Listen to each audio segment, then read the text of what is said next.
Stand clear of the closing doors, please.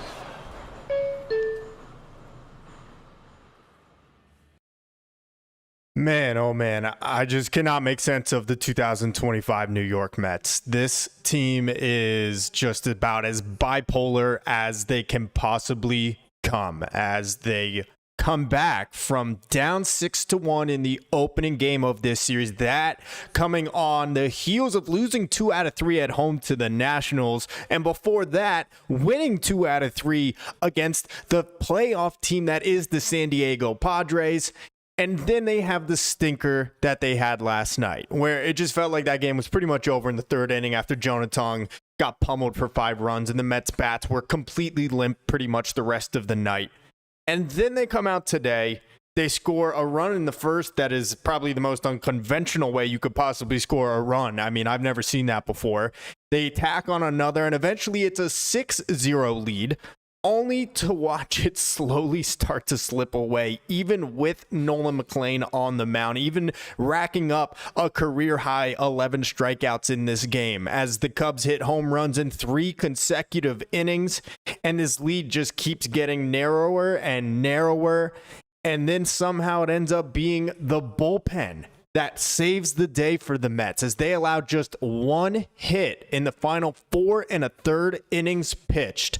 And the Mets go on to win this game and this series against the #1 wildcard team in the National League in their yard against the Cubs, 2 out of 3. And again, I say this all because the 2025 Mets just make no sense. How you can lose 3 out of 4 at home to the Marlins, you can follow it up, win 2 out of 3 against the Padres, then you lose 2 out of 3 at home to the Nationals, and then you follow it up in the biggest series of the year, and in between 2 really nice performances on Tuesday and then here tonight, you have the stinker that was yesterday. I just don't know what to make of this team anymore, but my goodness, I am exhausted from these games on a nightly basis. We are living with every single inning, every single pitch and pitching change and at bat. I am just glad that the Mets are on the right side of this one here tonight, as it was getting a little touch and go there toward the later innings of this game, but it is an 8-5 win. The Mets maintain a 1-game lead over the Reds for the final wild card spot, entering the final weekend of the season here with the Mets. Of course, we know we're going to go down to Miami and take on those good old Marlins. Here we go, guys. This is it. What is up? I'm Tony Metro. Welcome to the stream. Appreciate you guys tuning in. If you're not already subscribed, be sure to do that. Daily Mets content, post-game recap after every Mets game. You can also follow me on all the other platforms, TikTok, Instagram, Twitter. Links to all of those are in the description of this video down below. Let's go to the chat. Absol, do you think the Mets will bring up fireballer Dylan Ross for the Miami series? That could be a big help. So interesting, because we heard Gary Cohen talk about that on the broadcast today. Hinted at it, that it sounds like the Mets are going to bring Ross up. And basically his words were the Mets have maybe one more bullet left in the chamber in terms of bringing up another pitcher for this weekend, and that would be Dylan Ross. He touches triple digits with his fastball. I mean, what a spot to have to make your MLB debut with your team's playoff hopes on the line this weekend. But yeah, it might happen. I don't see how they don't do it. I mean, yesterday they used both Manaea and Holmes in relief, so I have no idea what the pitching is going to look like this upcoming weekend against Miami. I know we're going to get Sproat tomorrow, but other than that, I really have no clue what the Mets are going to do, as they need to, at a minimum, you would think, need to win 2 out of 3. They have to match whatever Cincinnati does or do better. If the Reds do better in their weekend series against the Brewers than we do in Miami,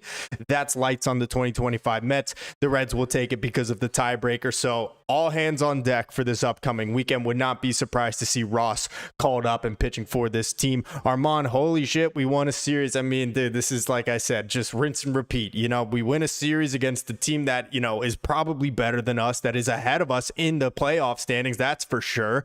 And then we can't beat the freaking Nationals, or we can't beat the Marlins, or insert a supposedly inferior team in Major League Baseball, and the Mets will make them look like world beaters. So I'm happy we got it, Armand, but my goodness, I just don't understand these guys at all. Absol so far 6-7 in their last 16 games. They might be able to pull this off. So Absol, you had predicted that the Mets would go 6-10 in their final 16 games here. So it's looking like you you might be wrong. I hope you are. If they got swept in Miami, you'll be proven right, although I know you're a big Mets fan and you don't want that to be the case. But before I get back to the chat, let's talk about the game a little bit here, guys. The Mets get off to the fast start. Obviously, Lindor with the walk. Then he's able to make it second and third. And Vientos, who, wow, my goodness, I don't know what we do with this guy at this point. He has just been brutal down the stretch here after a nice little hot streak for a while there. But he pops it up down the left field line. The Cubs infielders collide. Dansby Swanson ends up head over heels into the stands, and it gets awarded an extra base for all of the Mets as it scores a run for them to put them ahead 1-0. And then what a huge 2-out base hit from Brandon Nimmo there to knock in the next run as well and make it 2-0. That was just huge clutch hit. And a couple more big 2-out hits in this game, as we'll get to here in a minute. And of course, then it was Francisco Lindor coming up with the solo blast that goes out of Wrigley Field over the bleachers out to left field there in Chicago to make it a 3-0 game. And then it's Brett Baty getting the start at third base against the lefty. And they still have some weird thing about Brett Baty where he starts against some left-handers, but he doesn't start against others. And we heard Gary Cohen say that Mendoza said earlier before the game that they really wanted to value defense today. That coming on the heels of a brutal day from Mark Vientos at third base on Wednesday, and Baty supplying the offense with the 3-run blast to left field to make it 6-0. You know, I am not kicking my feet up and just expecting the Mets to win at this point, because they have proven to me this entire season that they know how to find ways to lose games. So in no way did I think, oh, it's over, it's 6-0. There's no way that the Mets are going to lose this game now, right? Well, then it starts to get a little interesting. McClain, who had been cruising, strikes out the side in the second inning, as you can see right here, just blowing it past him. That sweeper was on point against righties, against lefties. Then he gives up a solo bomb to Seiya Suzuki in the fourth inning. And you're like, all right, it's a solo shot. It's 6-1. Mets bats have been ripping the ball all over the field. The Cubs are making diving, sliding, acrobatic catches, no matter which direction it goes in. But it's still a 6-1 lead. And then you get the home run from Dansby Swanson. Now it's 6-2. So home runs in back-to-back innings. And you're getting a little worried now. 6-2. But then it was Tyrone Taylor coming up with 2 outs in the top of the fifth inning to give them, in the top of the sixth, a clutch 2-out, 2-run double up the gap. Thank you and welcome back, Tyrone Taylor. My goodness, have we missed the 2024 version of Tyrone Taylor? Obviously on full display here in these last 2 games since rejoining the team, since Jose Siri was designated for assignment, having that throwing outfield assist from center field to cut down a run yesterday in the first inning, which didn't end up mattering a whole lot when the Mets ended up losing that game 10-3, but then coming through with that clutch 2-run double to get the Mets those runs back. And they needed those runs, because the very next inning, Nolan McClain runs into more trouble. And despite what was really an impressive first 4 innings in this game from him, the final line is not representative of how he actually looked and how he was spinning it in this game. But it's a leadoff walk, it's a base hit, and all of a sudden it's first and second for Seiya Suzuki. That would have been second and third. It was a ball that just barely nipped the chalk, apparently, because that's not a reviewable play for some reason. And I need to get a better answer on this, but how is it reviewable, like the Cubs did in the first inning, that a player did or did not go out of the boundary, or whatever you want to call it, when they challenged that play that was unsuccessful? That's a reviewable play, but fair and foul down the first or third base line is not a reviewable play? Make that make sense. It never will to me. But it's a 3-run homer from Seiya Suzuki, and all of a sudden we are clenching our butt cheeks. We are ready for the worst, prepared for one of the most insanely painful losses of all time, as it is 8-5 now. But from there, my goodness, this bullpen was just fantastic. Ryan Stanek comes in, gets the final 2 outs of the 6th inning. They give the ball to Brooks Raley. He strikes out the side in the 7th inning. Tyler Rogers, 1-2-3 in the 8th. A bloop hit against Edwin Diaz there in the 9th is the only blemish on the Mets bullpen's record tonight. And he quickly cleans it up, gets Pete Crow Armstrong to fly out on what we all were thinking was a pimp job of a 2-run shot off of him. How badly that would have hurt us, right? And then gets Dansby Swanson to roll into the 6-4-3 double play, put it in the books. Wow. Like I said, guys, these games are exhausting me. I don't know about how you guys feel, but I am exhausted watching this, what is essentially playoff baseball at this point, because the margin for error for the Mets is so razor thin that every single freaking pitch matters right now. Let me go back to the chat. Armand, per Sarling's Mets have had 8 individual 30-30 seasons, the most of any franchise. Yes, unfortunately, it doesn't seem like the individual success has led to a whole lot of team success for this franchise. So they mentioned it was David Wright. I don't think they said Carlos Beltran, which would have been a surprise to me. I could be wrong about that. We know Hojo did it. We know that Darryl Strawberry did it. And of course, Juan Soto, Francisco Lindor now for the second time. So yes, a whole lot of 30-30 seasons, the most of any major league team in baseball history. And I think they were only the 3rd team to have 2 30-30 guys in the same season, one of the others being the Colorado Rockies, and I can't recall the other, maybe the San Francisco Giants. I could be wrong about that, but quite an accomplishment for Lindor, who, he's had his slumps. He has been up and down. We know that Francisco Lindor is a streaky player. He is playing some really, really good baseball right now. He has been really good at the plate down the stretch lately. Hasn't had many defensive issues. I mean, he's not getting everything like he would last year. I still think that broken toe is bothering him, but he's been playing really good baseball, and the numbers are going to look really good at the end of the year. And I know a lot of people have been saying in these streams lately, maybe we trade Lindor next year. First of all, that contract, I don't think many teams would take it, but I also think you're not going to find another guy that can hit 30 home runs and play the level of shortstop that he plays when fully healthy. And also, by the way, swipe 30 bags. So I've always poo-pooed that idea, the suggestion of trading Lindor. The numbers are there here at the end of the year. We'd like it to be a little bit more consistent. Consistency is sexy, right, guys? Let me go back here. Let's see, Armand.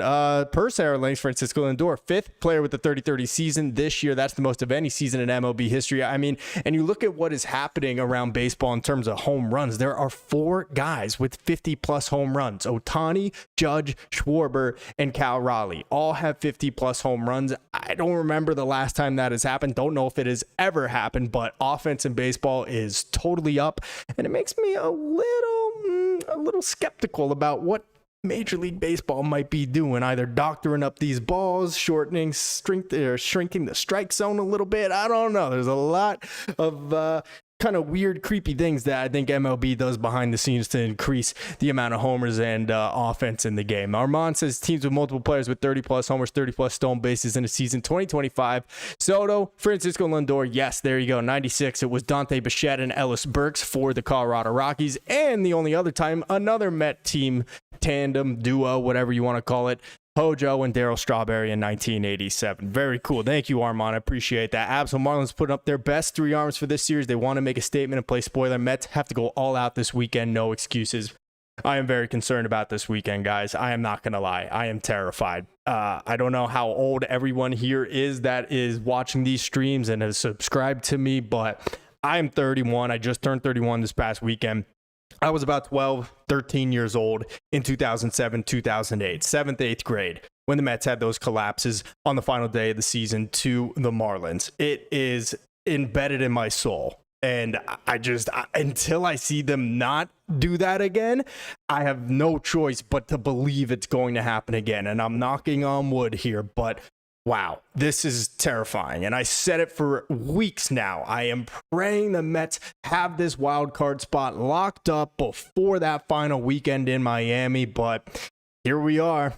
We're going into the fire head first now. So we will see what happens. Yes, as you mentioned there, absolutely, the Marlins are putting up some of their best arms. You've got Cabrera. You've got Sandy Alcantara going up for them. So man, I really hope the Mets can find a way to, at the minimum, win 2 out of 3. I think that will get them in because I have to imagine, at the very least, the Brewers will not get swept. And they need to get their rotation in order. And they're going to need to play some of their guys and pitch some of their best arms because the Brewers are going to be off for a whole week before they start their division series. So I don't think the Brewers are going to go for the jugular necessarily, but I don't think that they are going to lay down and play dead for the Reds this weekend. And the bottom line is the Mets need to take care of their business. If they sweep, there's nothing the Reds could do that could change the way the playoff picture is right now.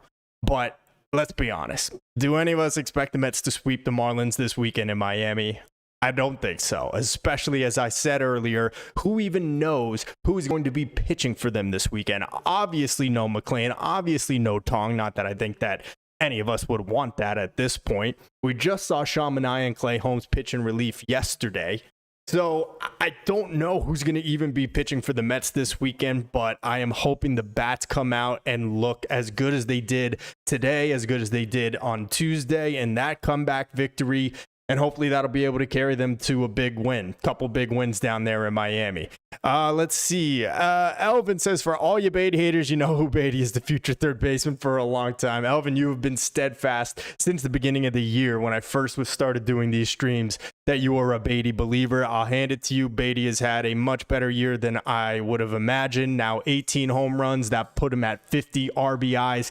He is streaky. He will sometimes drive me absolutely nuts, but yes, Brett Beatty has been hitting a little bit better for the most part here down the stretch. He's had a really good second half, as we know.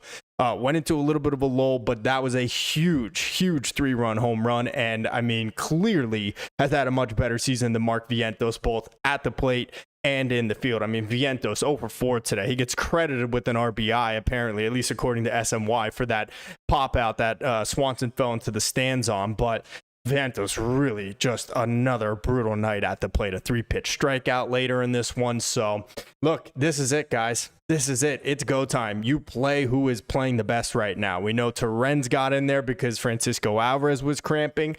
Get Francisco Alvarez a banana, get him some coconut water, and get your ass out there, man. There ain't no tomorrow. There ain't no cramping. I'm sorry. You got to get out there. I know Albie's tough as nails. I know he's had all the hand injuries. I know he's tried to play every day through it all, but now is not the time to be complaining about cramps. Get out there right now. And you know what? If Beatty's going to give him the best shot to win, you go with Brett Beatty at third base. I don't care if it's a lefty or if it's a righty. I don't need to see him pinch hit for. He has been much better than Mark Vientos has been lately, and the same goes for all the positions in the field. I don't expect to see Cedric Mullins again, except in a pinch runner situation this weekend. Tyrone Taylor has picked up where he left off before getting hurt, swinging a much better bat. Obviously is a much better defender in center field as well. Those are big gaps down there at Lone Depot Park in Miami. You got to play the hot hand right now. So we'll see how it goes. But let's see. Armand, I'm 40. Remember 07, 08, and 07. I was 22 and 08. I was 23. I mean, so there you go. I'm about 9 years younger than you, Armand. And man, we'll never be able to erase those scars that the 07 and 08 Mets gave us, compliments of the Marlins, the then Florida Marlins, plus closing out Shea Stadium, as we all know, in 08 with that victory. So, yeah, man, I'm conditioned to believe it's going to happen again until I see that it doesn't happen again this weekend. But close game down in, or not down in, but in Cincinnati today as the Reds were leading that one 2-0 most of the way. The Pirates made it 2-1. They went to the ninth inning. Emilio Pagan on the mound and the right fielder Marte robbing a home run that would have tied that game. And I mean, I just threw my hands in the air. It's like you can't make it up at this point. The amount of home run robberies that have hurt the Mets in the last week is absolute insanity. I made a YouTube short video about it earlier today. You can check it out after the stream here. I mean, a home run robbery to save that game for Cincinnati. The home run robbery on Sunday from Young to rob Francisco Alvarez of a potential game-tying blast. The other catch from Young that he kicks the ball, hacky sacks it into his glove. Last night, the Dodgers do end up pulling through and beating the Diamondbacks in extra innings, but not without a scare as they have a runner cut down at the plate in extra innings. Fortunately, the Diamondbacks couldn't find a way to win that game somehow. I mean, there have just been countless ridiculous plays that have not gone in the Mets' favor. So we will see what happens, man. But I've just, it's been a lot. There have been a lot of wacky, crazy plays that have all seemingly went against the Mets this past week, whether it is in their specific games or in the games that we have rooting interests in. So we just got to outlast the Reds here, guys. Match or have a better record than them this weekend. That is it. The Diamondbacks are 2 behind. The Mets could win tomorrow, and that would eliminate them if the Diamondbacks also lose. So we got that going for us at least. We got to keep our eye on both teams, though. The Diamondbacks are finishing out with the Padres, and then, of course, the Reds are going to Milwaukee for the 3-game set with the Brewers. Sound off in the chat, guys. How you feeling? Are the Mets going to make the playoffs? I am not going to answer the question for now. I have said what I've said in the past. Who knows at this point? If the Mets show up and swing the bat like they did today and on Tuesday, then sure, I give them a chance to beat the Marlins. But you just never know with this team. They might come out and look the way that they did against the Nationals this past weekend. So I don't know. I really can't give you an honest answer right now. Armand, a total eclipse would have had to happen for the Mets to sweep the Marlins. Can you check your calendar? Does anybody have one of those that tells us about the eclipses and the different moons that are going to be out? Because if there's a full moon, forget it. The Mets are not going to win any games this weekend, right? Mark Rapp, 98-01, had 4 players with 50 home runs. Okay, so 98. Sosa, McGuire, and then 01, I'm guessing it was also Sosa, McGuire, Bonds, Giambi, maybe. Does that sound about right? Somewhere in that area? Tell me if I got that right. I don't know if you have that in front of you there, Mark. Armand, Sproat versus Sandy is Friday. To be determined versus Perez for the Marlins on Saturday, and then Sunday to be determined versus Edward Cabrera. So we will see, guys. I don't know who those TBDs are going to be. I mean, like I said, you had Clay Holmes and Manaea in relief yesterday. Kodai Senga is lost in space. I have no idea what the deal is with him, and I doubt that they are going to try to push him into a start here now without having made one in the big leagues in nearly a month. So I really have no clue how the Mets are planning to piece together Saturday and Sunday. I don't know who they're going to pitch. I don't know who the best option is even to pitch at this point. David Peterson would be in line for a start. He had another brutal one on Tuesday against the Cubs. So I don't know if I want to go there. Do you? I wouldn't feel very comfortable with David Peterson. I mean, a short leash maybe, but honestly, I'd have him come in relief at this point. Give him an opener because you just got to change the routine for David Peterson at this point. I mean, he has absolutely no answers, no matter what mound he's pitching on or against what team. So maybe that is an option. But Jose Lopez, Stingy Stearns is turned out to be a nightmare for the Mets in 2025. Had to DFA Syria. I mean, yeah, are you mad he DFA'd Syria, or are you mad he made the move in the first place and saying it's embarrassing that he had to DFA him at this point of the year? Yeah, it was a terrible move. It's a horrible, terrible trade that David Stearns made for Jose Siri. He thought that he'd be able to replace Bader's role on this team with a cheaper option with more years of team control, and it turns out to be an absolutely awful move. He barely plays. When he did, he was a stiff, and now he is gone. But it is what it is, and luckily Tyrone Taylor is playing his best baseball of 2025 at the most important time. And there's not a lot of guys on this roster that you can honestly say that about right now. So at least Tyrone Taylor is back and is playing really good right now. So hopefully that trend will continue. Armand, I don't believe in this team, and we'll say no playoffs for the Mets. Armand, come on, man. Come on. If they win tomorrow, I'm going to feel very good about their chances. I will. I'm not going to sit there and say, yes, they got it. It's over. It's done with. I don't need to watch the rest of the week. No. This is the Mets. This is the 2025 Mets. They have found a new way to lose every single day. Every single loss seems like a new invented version of ineptitude. But I would feel much better if they do at least start tomorrow's series with a big win. So we will see. I'm very nervous. I'm excited, but more nervous for sure. This is going to be a weekend of me bunkering down here in the apartment, pumping out content for you guys, watching these games, doing our post-game live streams. But my goodness, man, I have got a pit in my stomach, and it is not going to be a super enjoyable weekend, I don't think. Even if they win and clinch, I just know the Mets are going to drag it out to the final day of the season and just make it incredibly just gut-wrenching to watch. Armand, don't be surprised if Sang is the one on the TV determined this weekend. I really would be. I really don't see Senga getting flung back into this rotation right now when he has not pitched in the big leagues in basically a month, and when he has not had good looking numbers down for Syracuse. So I really would be surprised. I don't think that would be the right move. And as much as I like Senga, and we would love that story of he came back and he saved the season for them on one of these final 2 games over the weekend, I just don't think that's the right move. I just don't think that is the right choice. It is way too risky of a move when you consider everything that Senga's been through. The hamstring injury came back, has never been the same since then and into the second half of this season. I just think it would be way too risky of a move to try to spring Kodai Senga right back into the rotation in a do or die must win. And we say must win. We throw that term around a lot, but this weekend, these are actual must win games. So there's no way the Mets can clinch tomorrow, even with a win and with a Reds loss. They have to win at a minimum 2 out of 3 of these games. And even then, it may not be enough if somehow Cincinnati swept the Brewers. Wouldn't it have been nice if, I don't know, the Cubs didn't play this week like it was their World Series against us and didn't lay down like effing dogs against the Reds this past weekend in a 4-game series and got swept. Thank you so much to the Chicago Cubs. I cannot wait for their inevitable elimination in the playoffs. So yeah, not a lot of help from the Cubs at all, and I'm glad we were able to bust them for 2 out of 3, but they didn't go down without a fight. That is for sure. Guys, be sure to leave this video a like if you've not already. Please go ahead and do that right now. Appreciate y'all being here. I apologize for yesterday's stream, cutting out all the technology issues we were having, but we are back. Hopefully this is looking good and everything. It sounds and looks like it is good on my end, so appreciate everybody being here. Mark Rapp 98 was McGuire, Griffey, Sosa, and New York Met legend Mo Vaughn. Oh my God. I heard a story once about Mo Vaughn, a buddy of mine that was at a Mets game at Shea Stadium. Somebody threw a donut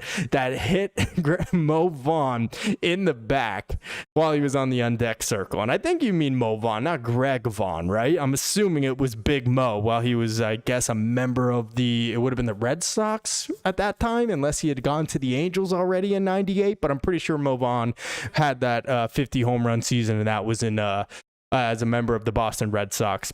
2001 was Bond, Sosa, Gonzalez, and Rodriguez. Okay, gotcha. A couple steroid boys there, huh? Yeah, definitely. Jose says, how about some prayer and fasting for the Mets against the pesky Marlins? How about this? Look, if you could tell me that I needed to fast from this moment on through the end of Sunday night, not even just the end of Sunday's Mets game, but through the end of Sunday night, and it would guarantee it was Greg Vaughn. Are you kidding me, Mark? Jeez, I'm an idiot. I thought it was Greg. Okay, well, there you go. You got a nice little story about, again, Mets legend Mo Vaughn.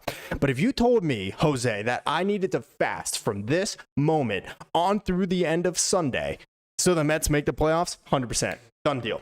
No problem at all. I will have no issue doing that whatsoever. It'll be lemon water for the rest of the week. Add a little bit of salt in there. No problem at all. I am so on board with that. And we're going to definitely need a prayer circle as well. Guys, let's go over to the box score over here. It was kind of a weird game for some of these Mets. It wasn't like, they came out and everybody was lighting it up, but kind of bunched up. It was actually some hits from the bottom or middle to the bottom of the order for this team that really had an impact in this game here today. So let me zoom back out a little bit for y'all here. Here we go. Yeah, there we go. Look at us. Look at that in there like doctors. Lindor, of course, with the big home run. That was his only hit. I got to say, that 8th inning, though, it kind of rubbed me the wrong way. That was a brutal 2 at-bats from Juan Soto and Francisco Lindor. More so Juan Soto. Francisco Lindor had a couple good hacks in that at-bat with first and second. And then it was Soto taking the first 2 strikes right down the freaking middle. He ends up with an 0 for 5 and a very deserved 0 for 5 before flailing at that pitch up at his eyes and striking out. Sometimes, and look, you got to respect Juan Soto and what he does at the plate. The numbers are what the numbers are. Elite hitter.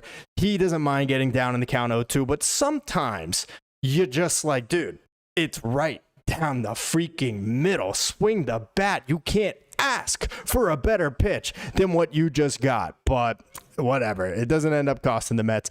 Pete with a base hit in this one. It was a double down the left field line. Vientos, like I said, a brutal day, and Vientos has been struggling big time lately. You can't play the guy. I mean, he's got an OPS below 700 on the year now. The average 233. I mean, just brutal plate appearances from Mark Vientos. So I don't know what the plan is there. Nimmo with the huge day though. 3 hits in this one. Really great job from Brandon Nimmo as he gets aboard in front of Brett Beatty, who had the 3-run blast, of course, 18 on the season, OPS up to 750. Pretty impressive, Elvin Solano. I got to give it to you. But Tyrone Taylor, 2 for 4 in this one, including that clutch 2-out, 2-run double. What a job from Tyrone Taylor as he was able to extend the Mets lead, which, like I said, they needed every bit of it because they end up giving up that 3-run homer to Seiya Suzuki, his second of the game, and it looked like things were coming off. The wheels are coming off. The Mets needed to get 8 more. I'm sorry, that would have been 14 more outs from their bullpen. But what a job from the Mets bullpen. Like I said, they go from McClain coming off the mound after giving up his 3rd home run in as many innings to Ryan Stanek, who has, let's be honest, Ryan Stanek has been pretty damn good lately. Ryan Stanek, outside of giving up that home run to San Diego in what was already a 6-2 game last Wednesday, has been really, really good. Ryan Helsley has quietly been really good, something that won't go recognized because yesterday he was pitching in a blowout, but 5 consecutive scoreless innings for Ryan Helsley now. Or appearances, however you want to put it. And then you got the 1-2-3 from Tyler Rogers. You got Brooks Raley striking out the side, and then Edwin Diaz shutting the door in this one. Gets Babbitt there on the bloop hit down the left field line, and we're all thinking, oh my gosh, here we go. We got the ball to Diaz, and now something like this is going to happen, isn't it?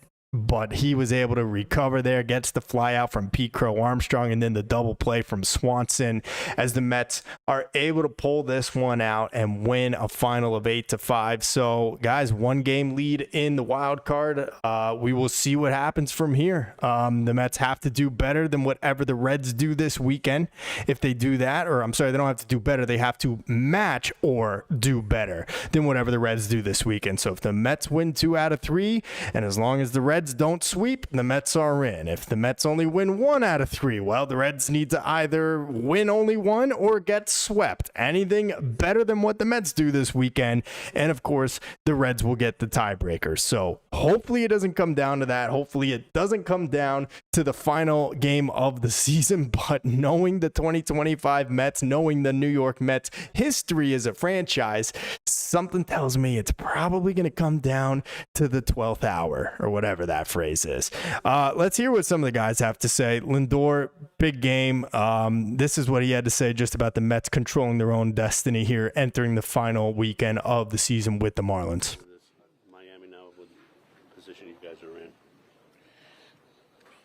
You want to stay alive, and we're in a position right now where we control our own destiny, and we got to go take care of business. You know, the Marlins, they played us well. They've been playing well, and we know that. And they're a big league team, and we got to go out there and take care of business. They're not going to give us.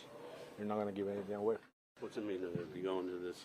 Nope, they are definitely not. We know that about the Marlins. The Marlins love to stick it to the Mets, whether it's this year's Marlins, whether it is Jeremy Hermida and Cody Ross and Josh Willingham and a young Hanley Ramirez back in 07-08, or it's any of the other teams and iterations of the Miami, Florida Marlins. They love to stick it up the Mets' ass any chance that they get. And like I said, I am petrified of this weekend. I am just absolutely horrified for going into this weekend. It is going to take every single one of my fingernails. I just know it. But hopefully you can continue to swing the bat well, and just hopefully you can bash your way to a couple wins, because I am very concerned about what they're going to do here with this pitching staff down the stretch.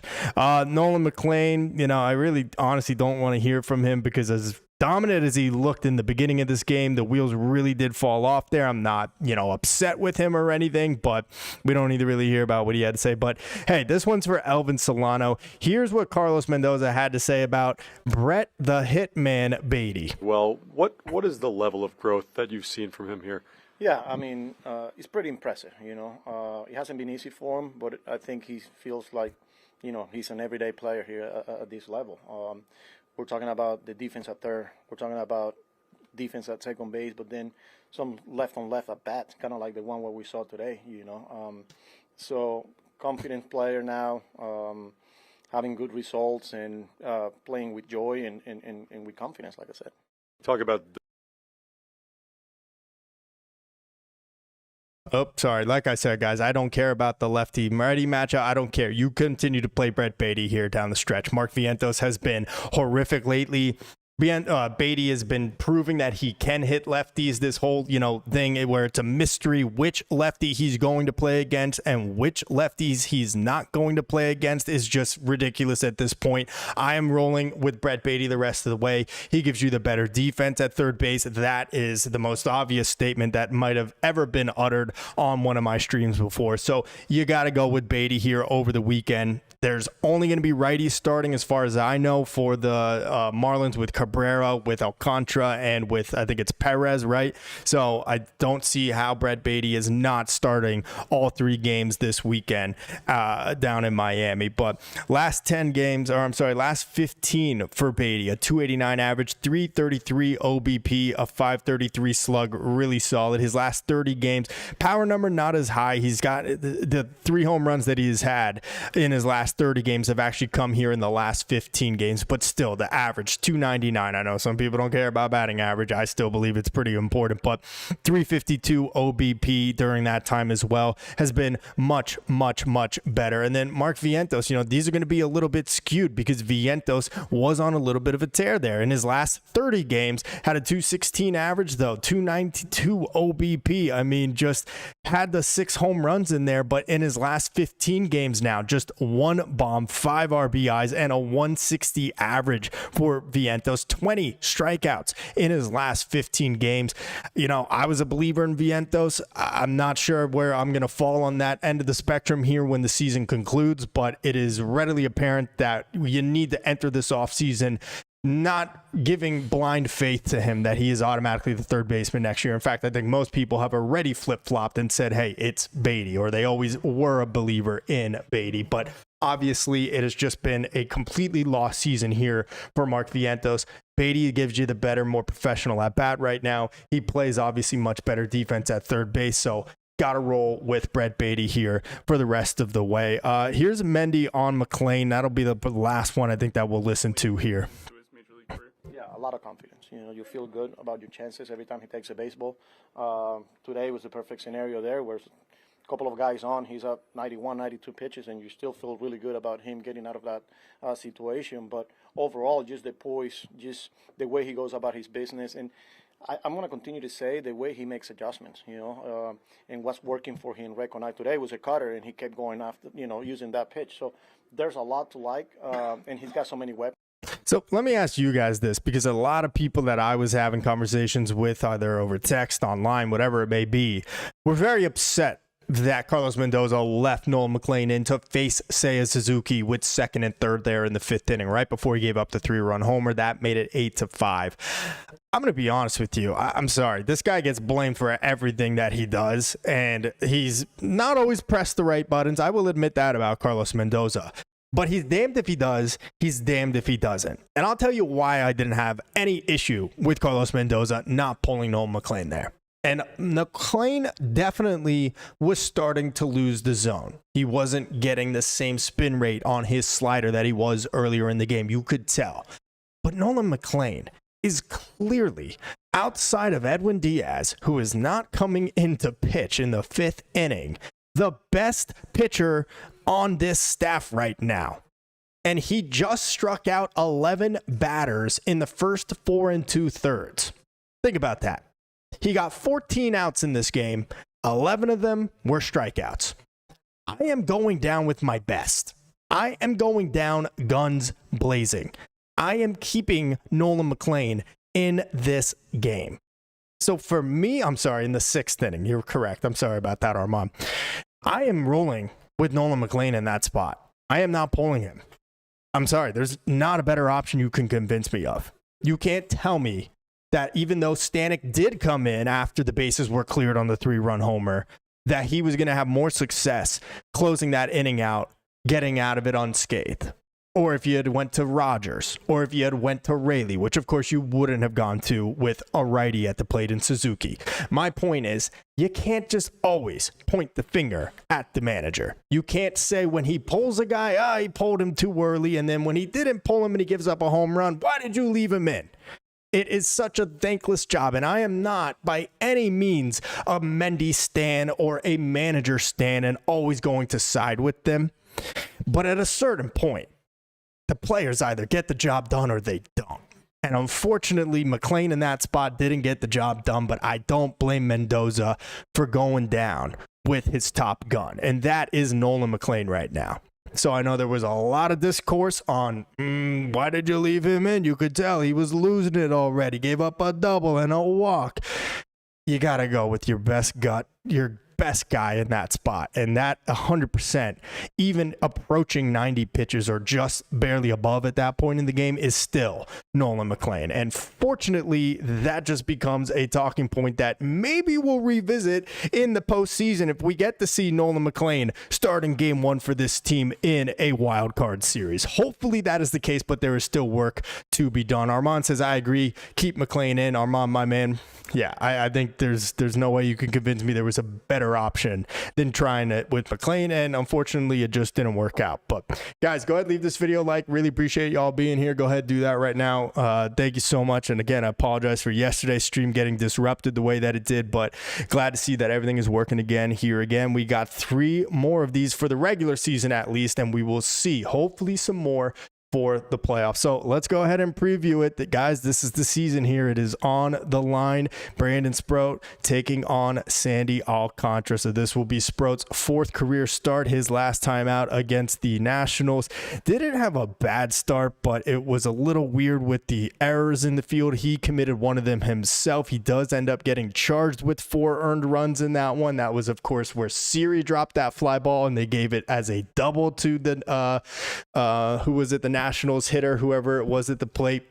It was a weird start. I really can't make a whole lot out of what happened or the numbers in that one. The start before that was really solid. 6 innings of good work against the Rangers. And then we know in his MLB debut, 6 innings, 3 runs against the Cincinnati Reds. So overall, there are the numbers. 3.94 ERA over 16 big league innings. He's got 15 strikeouts. Let us hope that the stage isn't too big for this guy. He looks like he's got the demeanor and the confidence and the swag, but you never know when it comes down to this. This is unlike any start that the kid has ever made probably in his life. So this is going to be exciting to see. Joseph and Delicato. Tony, what's up, my man? He says they owe it to the fans to get in. Yes, Joseph, they 100% do, man. We have been put through the ringer this year. I mean, guys, I'll be honest, I don't have a ton of faith, even if they make this playoffs, that they're going to do any damage and go far or past the wild card round. It's looking like they're going to end up lining up with the Dodgers in the opening round, and I don't love the Mets odds in that series out in Chavez Ravine for all 3 games, but man, I still hope they make it. I'm a Mets fan, of course I do, and you never know. You get in the dance, anything could happen, but you know, we got to take care of business here, and they definitely owe it to us after the way that they have put us through just a roller coaster of a season. And then there is Sandy Alcantara, and don't look at his numbers overall for the season, that 5.48 ERA, because Sandy Alcantara has been much better in the second half, and we know what Sandy Alcantara did to us on the final Sunday of that 4-game series at Citi Field when the Mets were just looking for a very modest split of those 4 games with the Marlins. He went out and absolutely shoved against us. And really, that's the only time he's really shoved against anybody lately, because after giving 1 run in 7 innings against the Mets, followed that up with 4 runs against the Phillies over 6 innings. Against Detroit, gave up 2 over 7. I mean, a good start there. And then 6 2/3, 3 earned runs. I mean, if as Mets fans, the way this rotation's been going, we'd be begging for those kinds of starts from the guys in our rotation. But of course, has this dominant start against the Mets back on August 31st. He has followed that up with a mixed bag of results in his following 3 starts since then. So we will see what happens. We have hit Alcantara before. Alcantara has shut us down before. The Mets need to get a good start out of Brandon Sproat. Cannot have one of those ugly type of games in the first couple innings like we got from Jonah Tong yesterday, and give the Mets a chance to put some runs up on the board early and keep this one close. I mean, or at the very least, how about this? Even better. How about the Mets just completely blow out the Marlins, as they probably should, but we'll see. It's a 2.48 ERA and just 6 walks over Alcantara's last 6 starts. So the numbers are a little misleading when you look at it all, but Guys, it is a nice win for the Mets. It is a good day. Obviously, anytime you can get a win with this team, again, I can't make sense of them. I said at the beginning of the stream, you can win 2 out of 3 versus the Padres, go on to lose 2 out of 3 against the Nationals, and then win 2 out of 3 against the Cubs. The 2 teams in front of you in the wild card standings make it make sense. But for now, the Mets have a 1-game lead in the wild card. They control their own destiny. They just have to match or do better than what the Cincinnati Reds do over this upcoming weekend, as well as, of course, the Arizona Diamondbacks. Don't forget them. They're still in it, and they also got that tiebreaker over us. So Joseph says yes, but this is when they play their best, when the back is against the wall. I think Spro can make it respectable. I think it's going to be a tight game, man. I think it's going to be a tight weekend series.